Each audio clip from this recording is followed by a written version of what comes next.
అంటే ఇక్కడ మనం తెలుసుకోవాల్సినటువంటి విషయం ఏమిటంటే, ఎప్పుడైతే మనం దుఃఖాన్ని అనుభవిస్తున్నామో దాని అర్థం మనం చేస్తున్నటువంటి పాపం అంతా క్షీణమైపోతోంది అని దాని యొక్క అర్థం. ఈ విషయాన్ని మనం చక్కగా తెలుసుకోవాలి.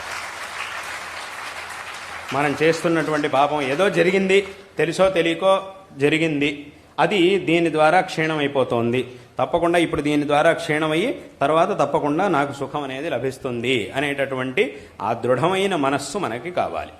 అది ఉంది గనక, అది ఉంటే గనక ఎంత పెద్ద కష్టాన్నైనా సరే, ఎంత దుఃఖాన్నైనా సరే మనం తట్టుకొని ఖచ్చితంగా నిలబడగలుగుతాం, ఖచ్చితంగా మనకి మంచి జరుగుతుంది అనేటటువంటి విషయంలో ఏమాత్రం సందేహం లేదు.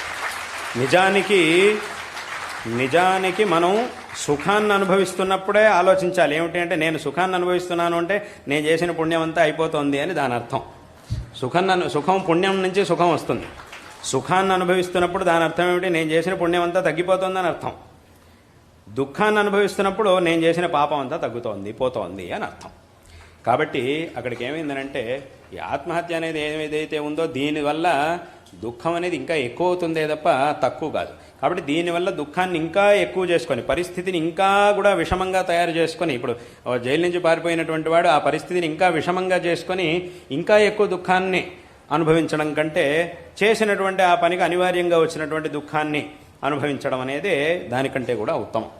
కాబట్టి ఏదో కర్మ వల్ల ఇటువంటి ఒత్తిళ్లు, ఇటువంటి సమస్యలు, మానసికంగా ఏవేవో రకరకాల ఎందుకంటే సమస్యలు అందరికీ ఉండనే ఉన్నాయి. నిజంగా చాలా సమస్యలు ఉన్నాయి, అందులో ఏమాత్రం సందేహం లేదు. పాపం చాలామంది ఎంతో దుఃఖపడుతూ ఉంటారు. కానీ అందరూ కూడా తెలుసుకోవాల్సిన విషయం ఏమిటంటే, మనకంటే కూడా దుఃఖపడేవాళ్ళు ఇంకా చాలామంది ఉండనే ఉంటారు ప్రపంచంలో. వాళ్ళతో కనుక పోలిస్తే మనకున్నటువంటి దుఃఖం అనేది చాలా తక్కువ. కాబట్టి ఇది కూడా ఒకటి ఉంది, ఒక విషయం ఉంది. ఇంకా చాలా దుఃఖం ఉన్నవాళ్ళు చాలామంది ఎంతోమంది ఉండనే ఉన్నారు ప్రపంచం. వాళ్ళ గురించి మనకు తెలియదు అంతే. ఎంతెంత దుఃఖాలను అనుభవించేవాళ్ళు ఈ ప్రపంచంలో ఉన్నారనే విషయం మనకి తెలియదు. కాబట్టి మనకొచ్చిన దుఃఖం మాత్రమే మనకు తెలుసు. కాబట్టి మనం ఏం చేస్తున్నామంటే, అయ్యో నాకు చాలా పెద్దది వచ్చేది, ఇంకా జీవితంలో నేను దీని నుంచి బయటకు రాలేను అనేటటువంటి భావనని మనం తెచ్చుకుంటున్నాం. కానీ వాస్తవంగా చూస్తే మనకంటే ఇంకా ఎన్నో కష్టాల్లో ఉండేటటువంటి వాళ్ళు, కానీ వాటన్నిటిని కూడా ఎదిరించి ధైర్యంగా బతుకుతున్నటువంటి వాళ్ళు ఎంతోమంది ఉన్నారు. తర్వాత వాటన్నిటి నుంచి బయటకు వచ్చి ఉత్తమమైనటువంటి స్థితికి వచ్చిన వాళ్ళు చాలామంది ప్రపంచంలో ఉండనే ఉన్నారు. కాబట్టి ఈ విషయాల్ని అందరూ కూడా చక్కగా తెలుసుకోవాలి. ఈ ఒత్తిళ్ళు వచ్చినప్పుడు, ఇటువంటి ఒత్తిళ్ళు, ఇటువంటి కష్టాలు వచ్చినప్పుడు తప్పకుండా దానికి ఒక పరిహార మార్గం అనేది ఉండనే ఉంటుంది. ఆ పరిహార మార్గాన్ని మనం చక్కగా ఆలోచించి, ఈశ్వరుడు ఎక్కడో ఒక చోట దానికి ఒక పరిహారాన్ని ఉంచుతాడు. కాబట్టి అటువంటి సందర్భంలోనే ఇంకా ధైర్యంగా ఉండాలి.